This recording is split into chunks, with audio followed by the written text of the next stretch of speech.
Dans l'affaire Martinez-Zogo, l'option du juge militaire est de poursuivre avec ses investigations.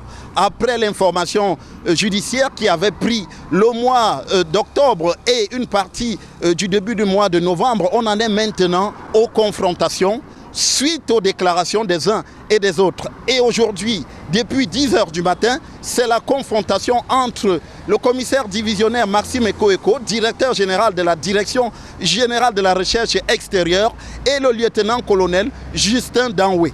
On sait depuis le début de cette affaire que le lieutenant-colonel Justin Danoué est celui qui a fait un certain nombre de déclarations, notamment qu'il avait mené le commando qui a conduit à la torture de Martinez-Zogo et finalement à sa mort.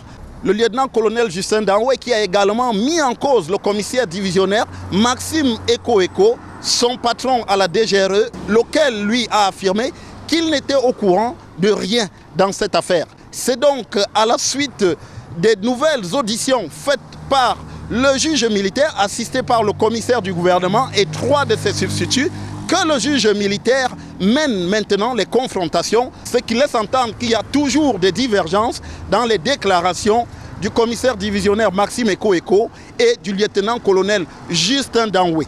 En dehors du lieutenant-colonel Justin Danoué et du commissaire divisionnaire Maxime Ekoeko, on sait également que Jean-Pierre Amougou-Belinga devrait lui aussi passer en confrontation avec les autres acteurs de cette affaire, Martinez-Zogo.